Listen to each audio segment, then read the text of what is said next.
feel like that it's the same as it's not that really. Oh, wow, the plug is all the way up there, so I can't even unplug it now if I want to, and I don't know where the remote is. Oh, It's a switch for you to turn it on. oh, it's this thing, but it appears to be.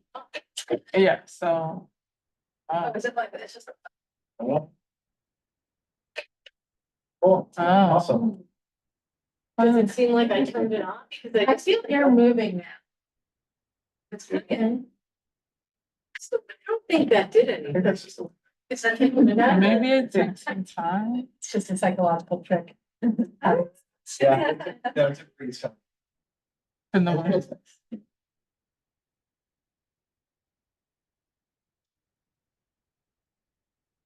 Mm. Oh, Vanessa, I'm pretty sure Vanessa. Should be here. Yeah, sorry. I'm hopeful for the 24th. It's my son's birthday. Okay.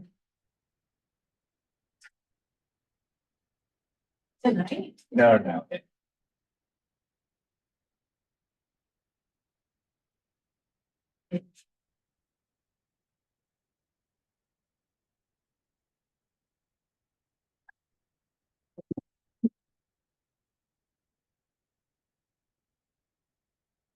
Shit.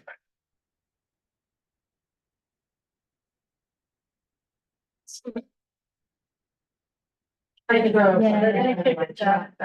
You can listen to. We are. Yeah.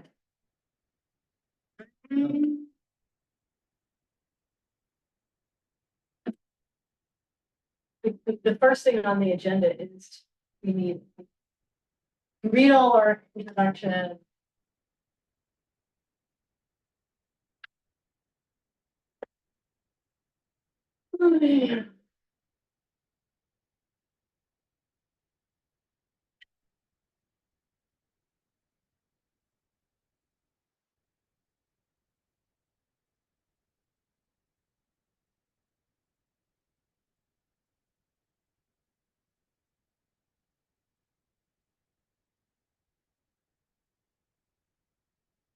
Yeah, I know she's coming. Vanessa, she's always sort of a little bit.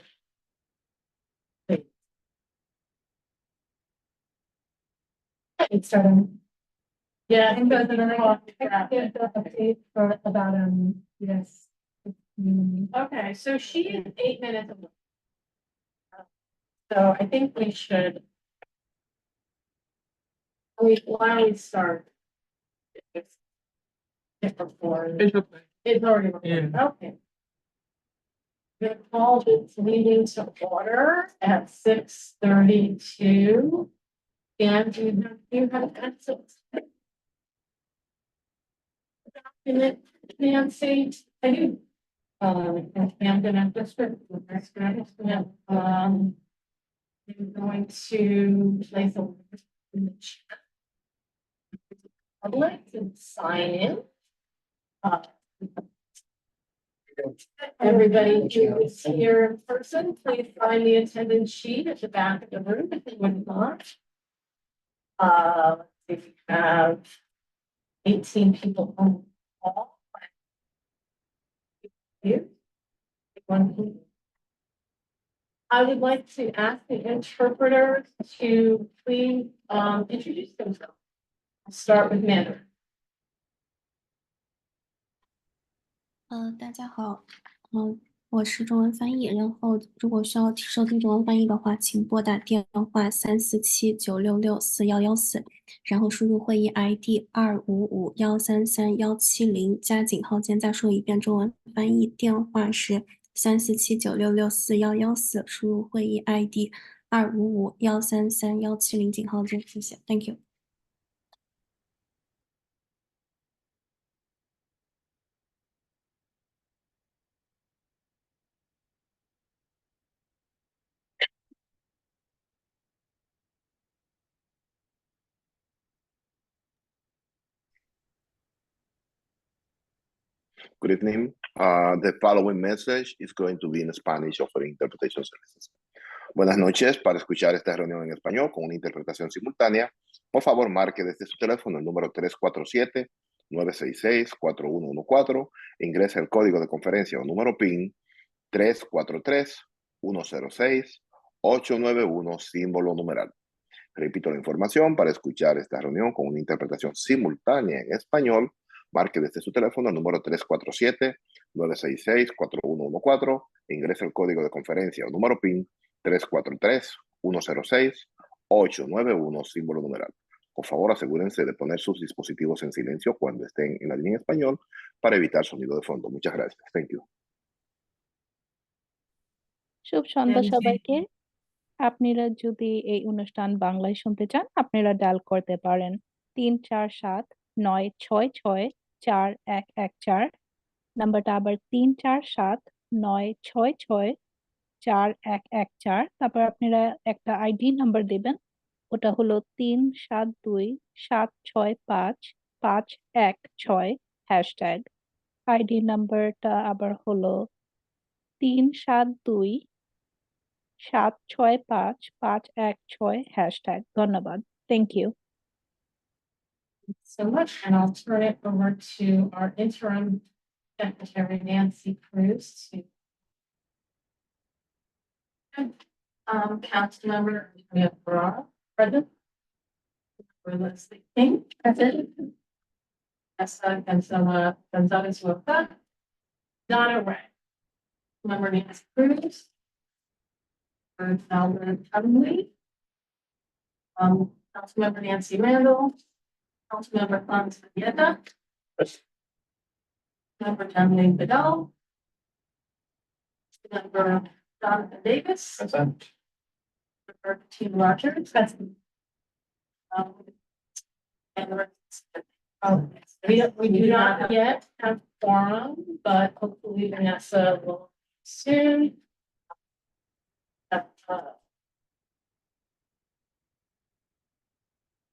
Here. Go into the.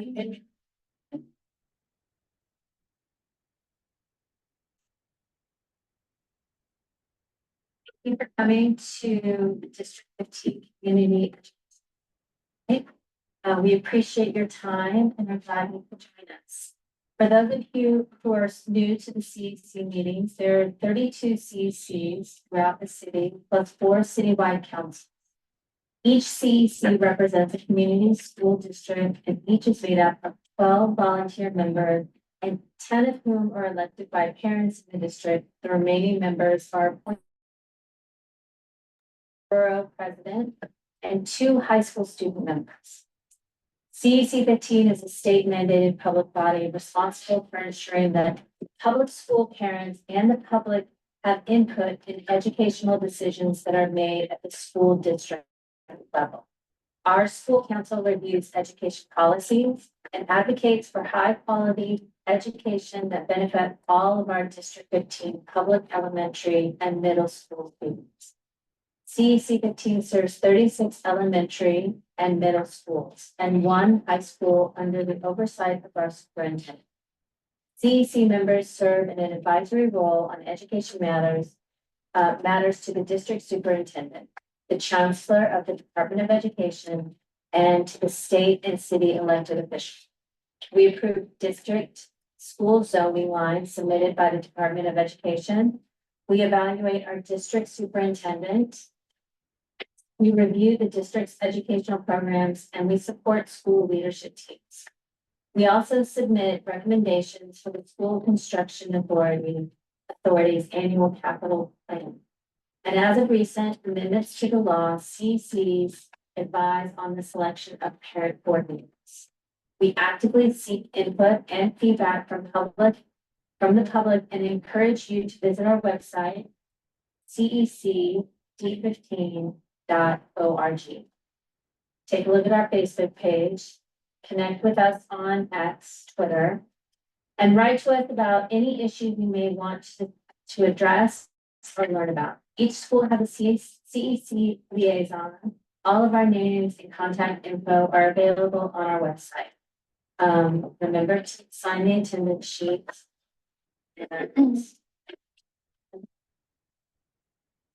The public comment protocol. Tonight's business meeting is in person and will include a public comment period. We will take both remote and in-person comments to gather additional feedback from our families and school community members. You may leave your camera on or for your own privacy if you prefer.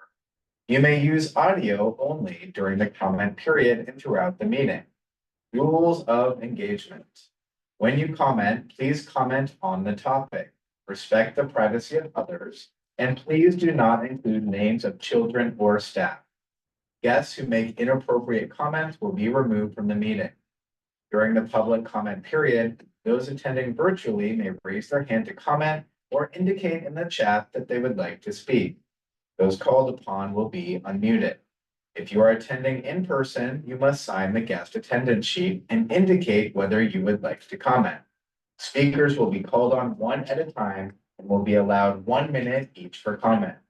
We will hear as many speakers as the time allows. It is possible that not every comment and/or question will be given time, so the best way to get your question answered is always to write to the CEC at cec15@schools.nyc.gov.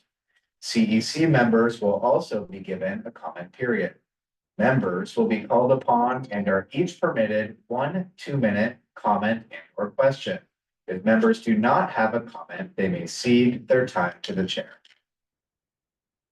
Thank you so much, everybody. Good evening. My name is Nellie, and this is our first business meeting of the 2024 year. So thank you, everybody here and on the Zoom for attending.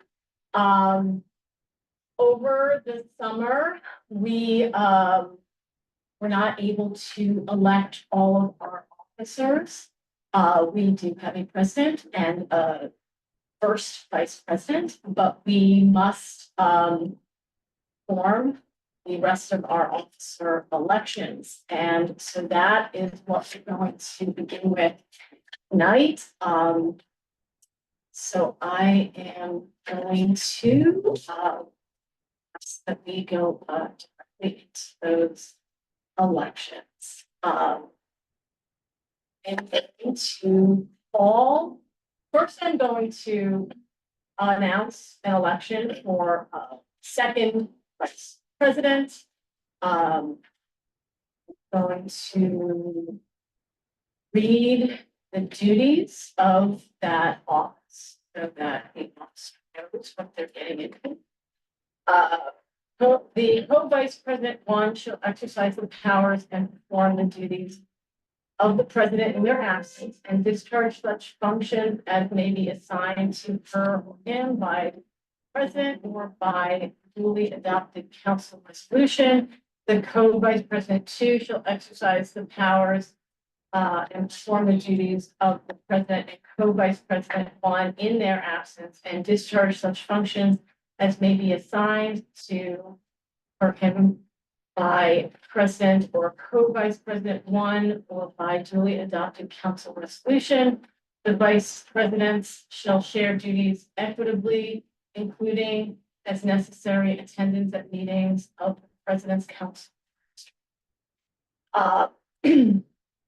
Are there any nominations for OVP 2?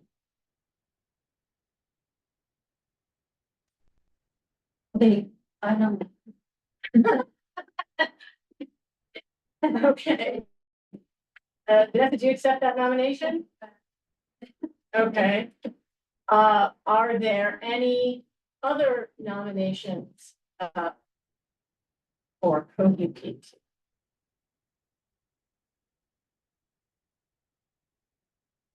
Final call for nominations for co-VP 2.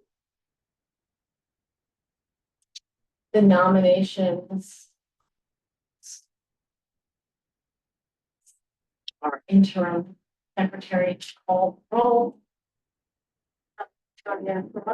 I vote in favor of Vanessa Iroka.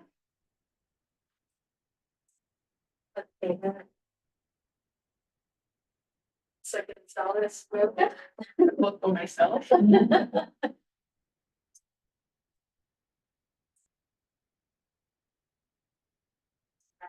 Present, Councilmember Councilmember Domingo Downs, present, Councilmember Yes. 15 member. Yes.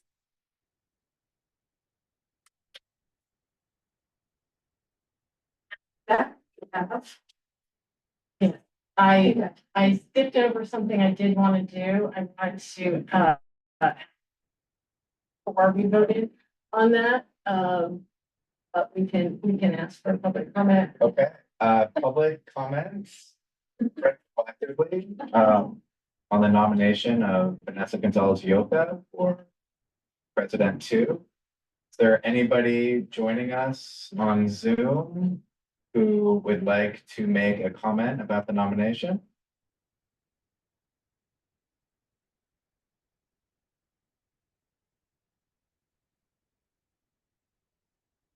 Anybody on the interpretation lines?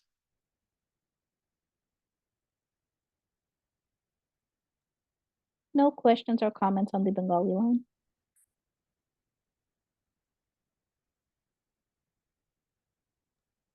No question, no comments in the Spanish line. No comments for Mandarin line. Any questions or comments from those joining us in person?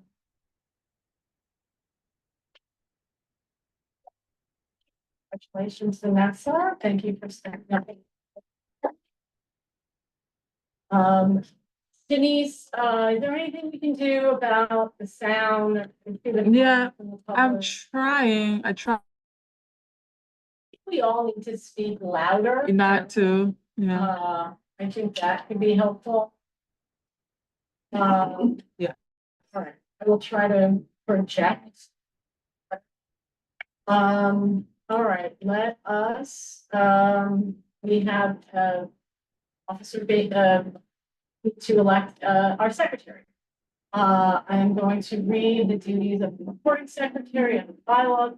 The recording secretary shall, in conjunction with the president, supervise the administrative assistant in the taking and keeping of meeting attendance, minutes, and the voting record on all motions and resolutions, sign all approved minutes, and ensure appropriate record keeping by the council, including compliance with open meetings law and freedom of information law. In the absence of the administrative assistant, the recording secretary shall be responsible for taking minutes. The recording secretary shall also discharge such functions as may be assigned to him or her by the president or by duly adopted council resolution. Okay. Do we have any nominations for secretary? I'd like to do it again. I nominate Nancy Cruz. Okay, Nancy Cruz has been nominated. Do we have any other nominations? Secretary. Last call for nominations for secretary. And the nominations are closed. We're going to go to public comments.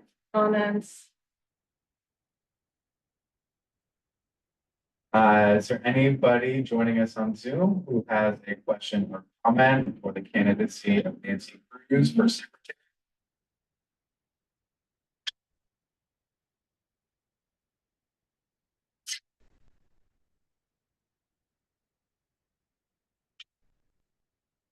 Anybody on the interpretation line?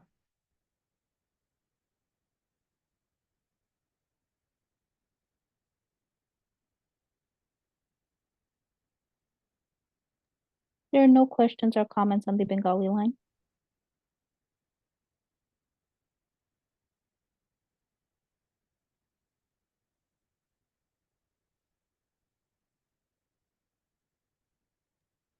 No questions or comments in the Spanish line. No question and comments for Mandarin line.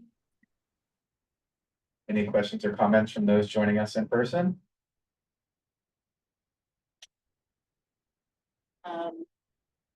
All polls on Nancy Cruz for secretary. Yeah. Yes. Councilmember Lissick. Yes. Councilmember Nessa Gonzalez Roca. Yeah. Sure. Councilmember, Tazarieta. Councilmember Dr. Davis. Yeah. Yes.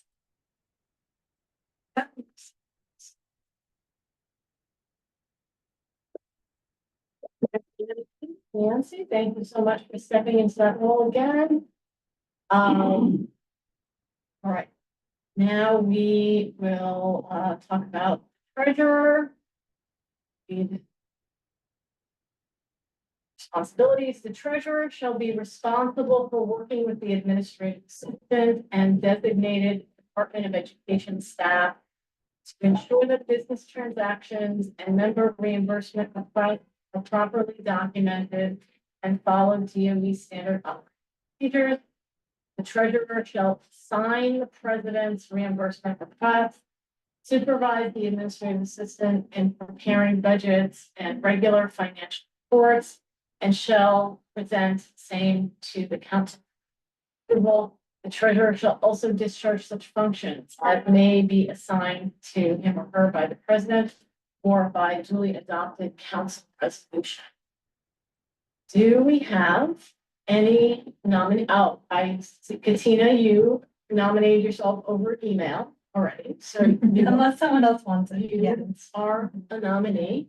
Are there any other nominations for the role?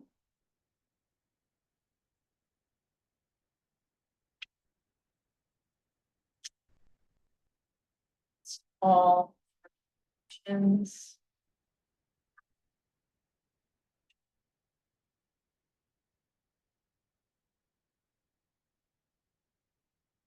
Okay, I'm going to close out nominations for treasurer and move to public comment. Okay. Is there anybody joining us via Zoom who has a question or comment for the nomination of Katina Rogers of treasurer?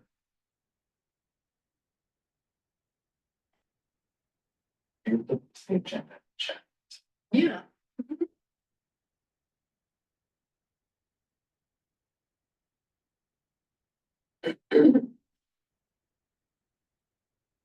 Anybody from the Bangla line? Translation line? There are no questions or comments on the Bangla line. Anybody from the Spanish interpretation?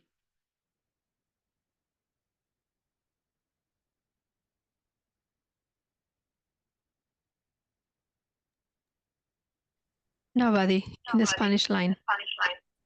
Anybody from the Mandarin translation line? No response from the line. Anybody here joining us in person that has a question or comment?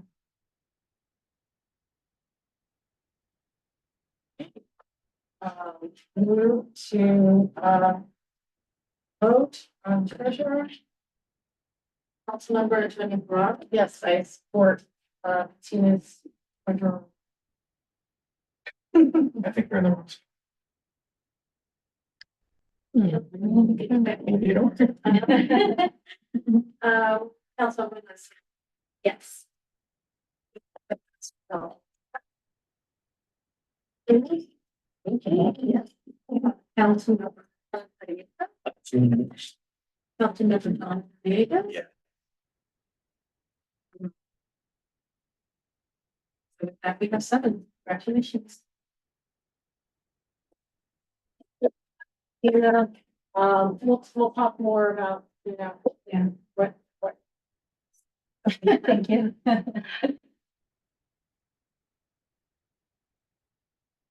So let's move on to the roles and responsibilities for the parliamentarian. Parliamentarian shall rule on points of procedure relating to the bylaw. parliamentarians shall be responsible for maintaining order at any meeting, and that a meeting is held to its scheduled. So, do we have any nominees for? Nominate you, right? If nobody else wants to do it, happy to accept. We have any other nomination for the role of parliamentarian?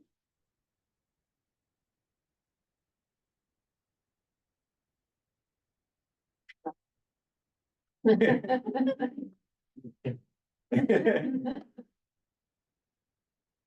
okay, last call for nominations. Nominations for parliamentarian are closed off, public comment. Is there anybody on Zoom who has a question or comment about the nomination of me, Jonathan Davis, for the role of parliamentarian?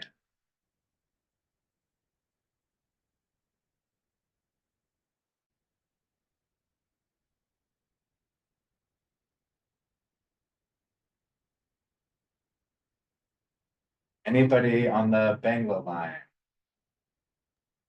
There are no questions or comments on the Bangla line. Anybody in the Spanish line?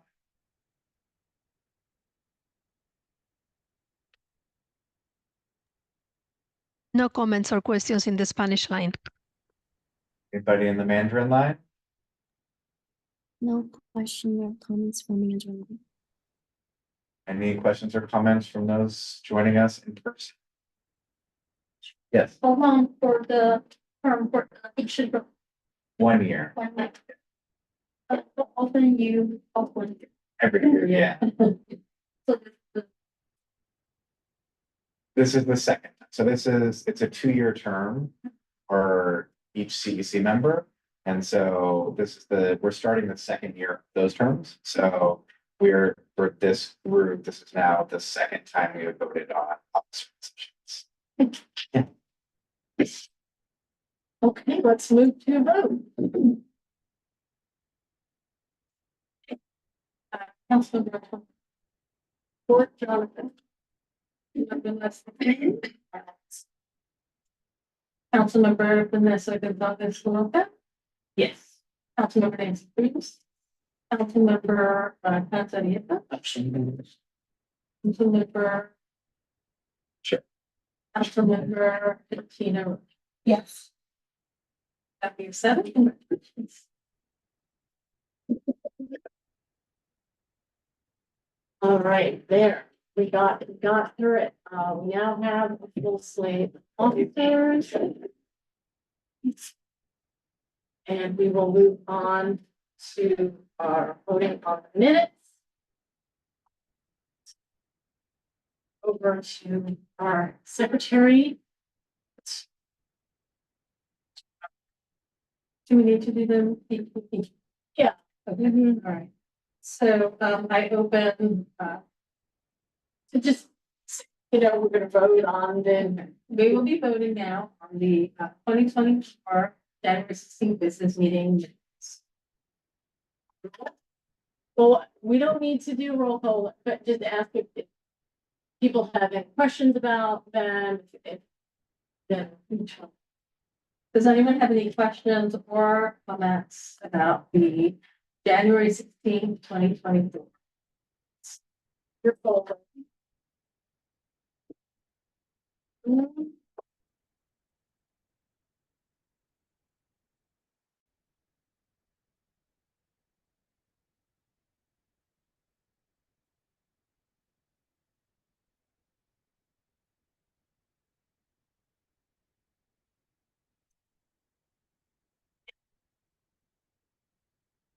Comments on the January 16th, 2024 business meeting minutes. Approving the minutes. Is anyone opposed to?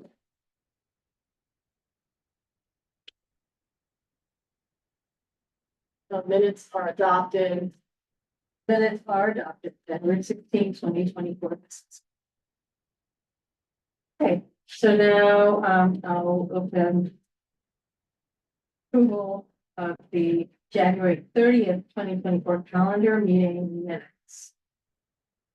Is there anyone who has any questions or comments about the January 30th?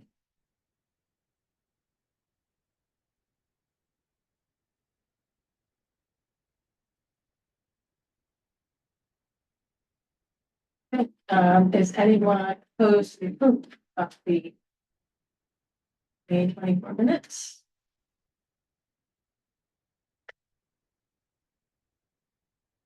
So seeing that there's no approval minute.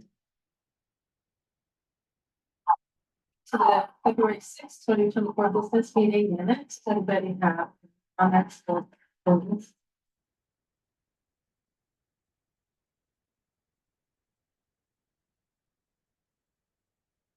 Is anyone opposed to the approval of the February 6th, 2024 business meeting?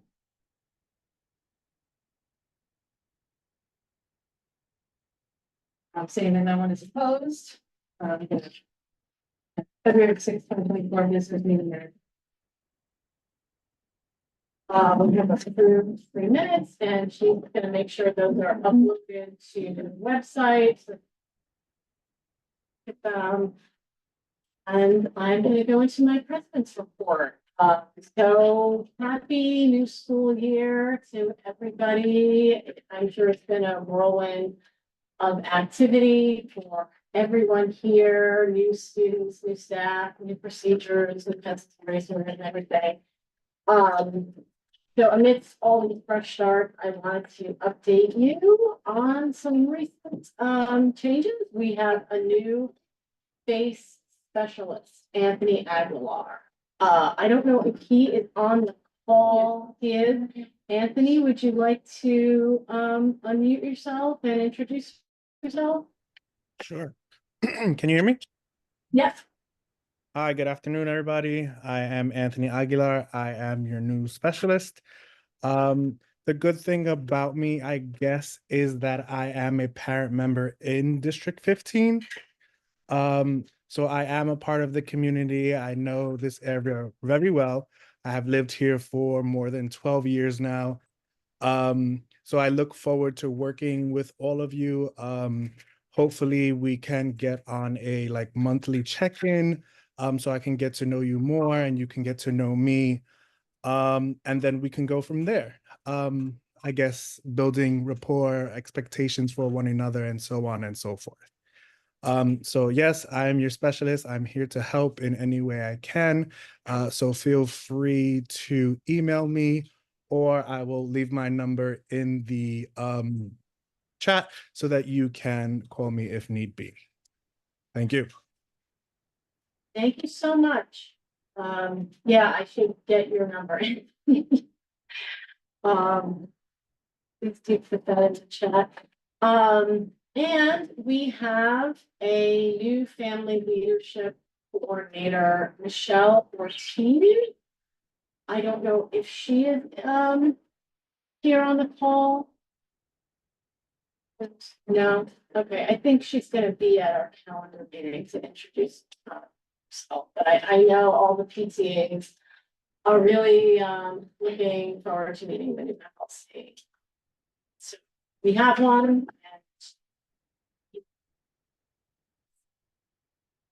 should be at our next meeting.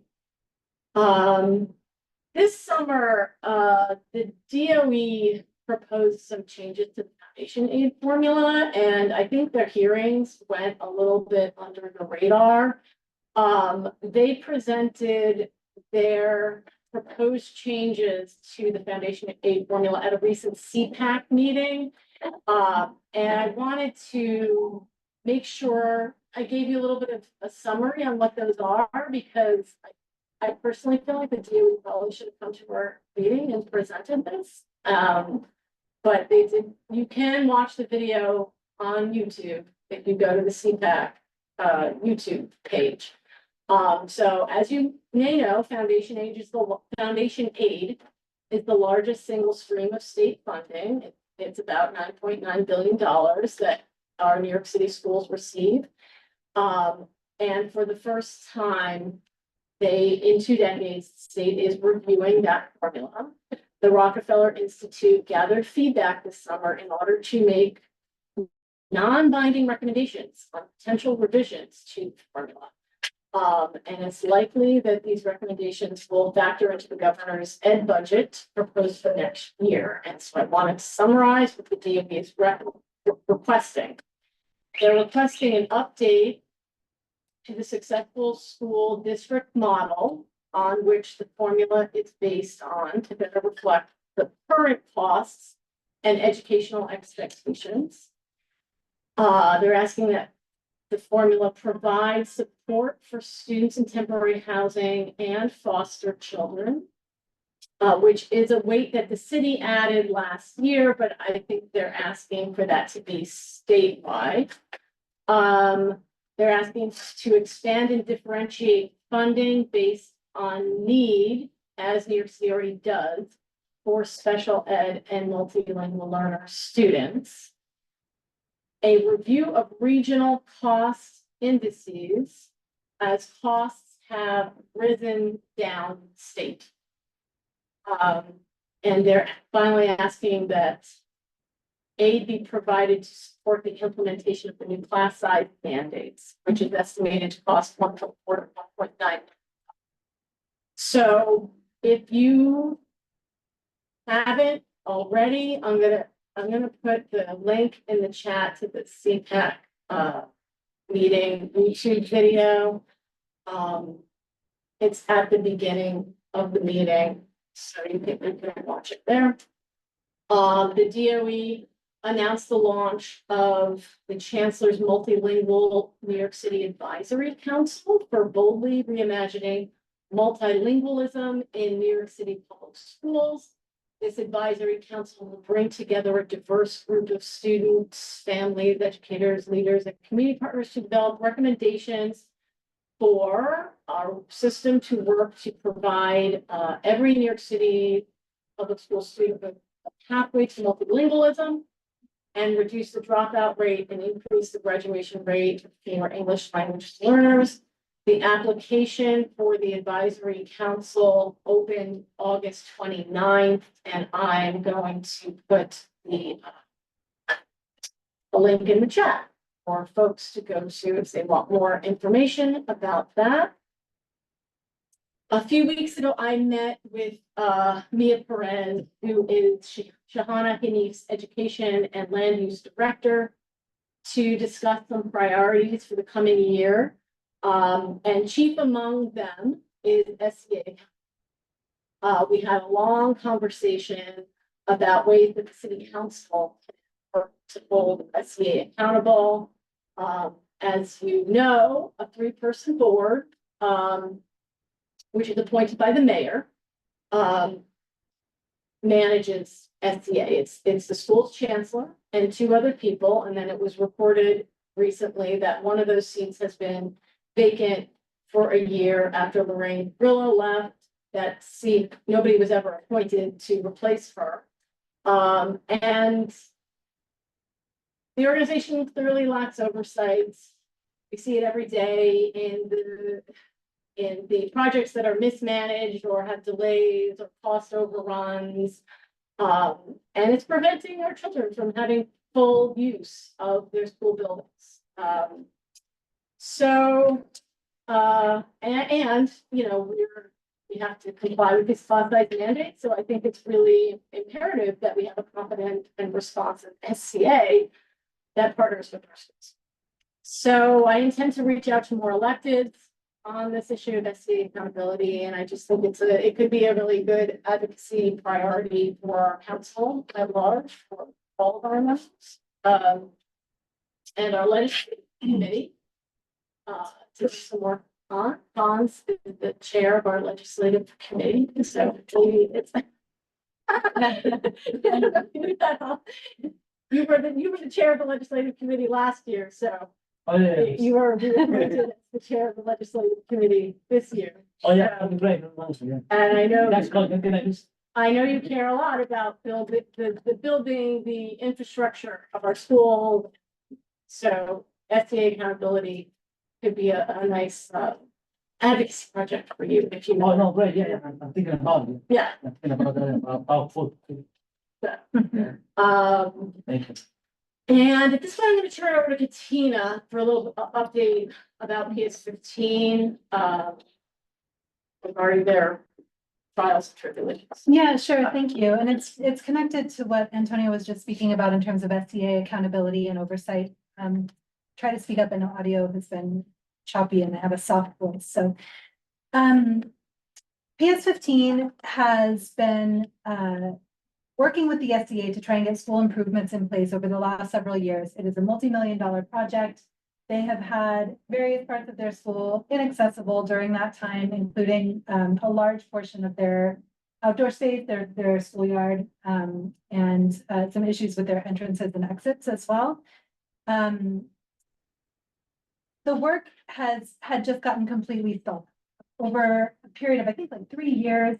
Millions of dollars had been spent on this project and nothing was advancing. Things kept getting like worse conditions kept getting uncovered. Nothing was actually moving towards completion. Instead of, getting bathrooms renovated and completed and ADA accessible, they ended up with fewer bathrooms available for students. Ended up with no bathroom that was available for people who needed assistance changing. They had no ADA accessible entrances and exits. And so ADA accessibility was a big part of what was supposed to be done during these renovations. I met with the principal, along with a couple of folks from the SCA and the co-chairs of the SLT. And at the point where I met with them over the summer, things were starting to turn around. There had been new oversight put in place for the specific projects at PS15. There was a clear plan in place for what was going to happen over the summer so that the school could open on time and in a way that was safe for students. And the principal, Julie Kavanaugh, was comfortable by and large with how things were. As far as the particular situation at PS15, it's gotten much better. What the principal has asked the CEC for support on is this broader question of oversight. So I think the question of ADA accessibility was one that really stuck out to me. One thing that was mentioned during that meeting was that the SBA has something like $750 million in contracts to improve ADA accessibility across the district. A huge amount of money.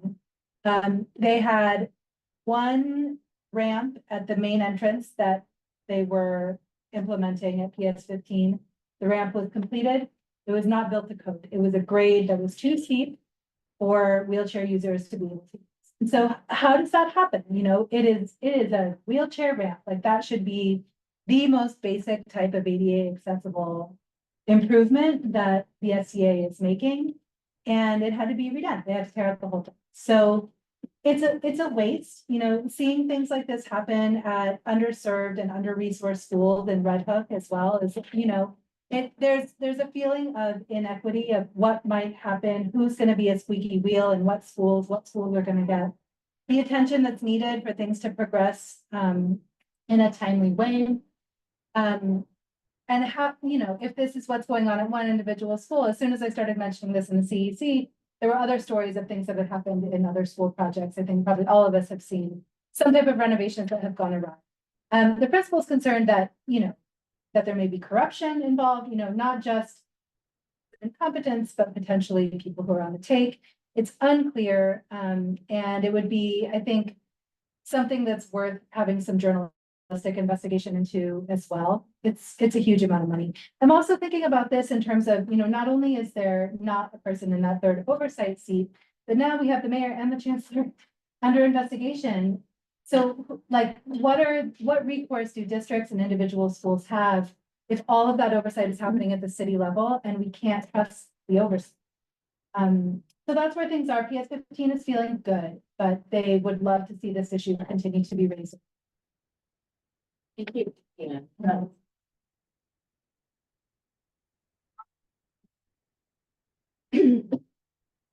We will keep singing this song. Come up with some sort of a plan. Tackle. Question. Sure. Is that contractor still working to the DOE? This, oh, yes, so they're not working on that project, but they But didn't they're get fired still- completely from the DOE. So they're still collecting money. Correct. As far as I know. And do you have any idea how much money they've collected and what they have actually produced? I don't know, but I can see for that specific school or for the district, for the, general. yeah. You know, how much money do they collect, what they Yeah. have actually produced? Just collecting money, Right, all the various different schools, and nobody's, yeah. I think the it's, taxpayer dollar and students. And lunch. Mhm. They fixed it, right? Like the contract. Move on and another contract. They brought in a new contract. The contract that Dodge did not fix it.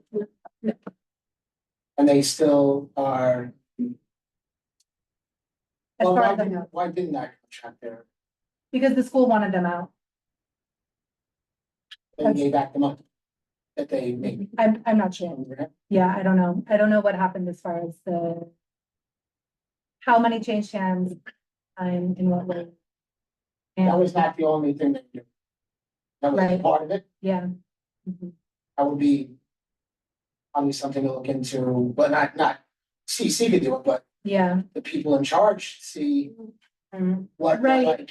They fixed it. Oh, Mhm. sorry, everything else was okay. Mhm. Let's just say, Mhm. then we'll fix it. We'll Mhm. do it all night, starting from Friday night until Right. Sunday night, which I've seen SCA do, like contractors do when they mess something up. Mhm. But yeah, so they didn't fix it. And I guess maybe the principal or people were like, get them away from us at this point, right? That was. So then they should have, Mhm. they could have given back a portion of Mhm. the money for that. And that should definitely. Yeah. somebody check. Yeah, I'll speak with the principal about it again and. And I don't know, as far as like the actual accounting and. Where and how many. Like, I don't know if she would even know.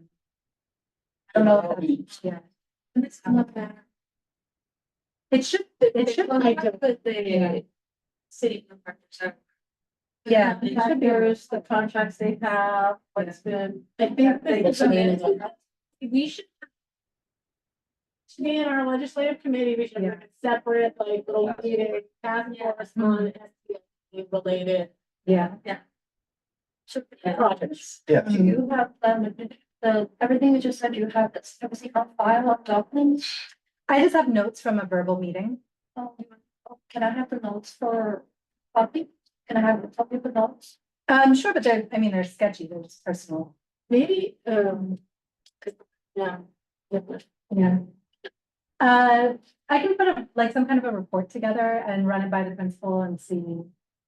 I don't know. Principals don't generally talk, they Yeah. kind of need permission. So.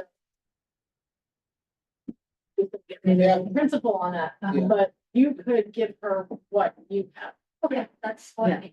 Yeah. Yeah, And communication directors. Ginger's with the press. oh, great, yes, I'd love to share mine. You know the name of the contract? No, sorry. All right, let's move on, because we're gonna be here all night. Yeah, sorry. In other news, CC 15, and District 15 was featured in CUNY TV's Diversity and Education Special. It is airing on CUNY TV all this month, and I'm going to put a link to the program in the chat. You may see myself in it. Oh, wait, that went directly to Anthony, everyone, and other previous and current CEC members were interviewed for that. New student Omni cards. I'm sure you have read or you have received from your child this new Omni card. My child is extremely excited about it. She's told me she's just going to go everywhere. You get 4 free rides a day, every day of the week, even weekends and summers. It's 24 hours a day, 7 days a week, 365 days a year. I'm gonna put a link in the chat to more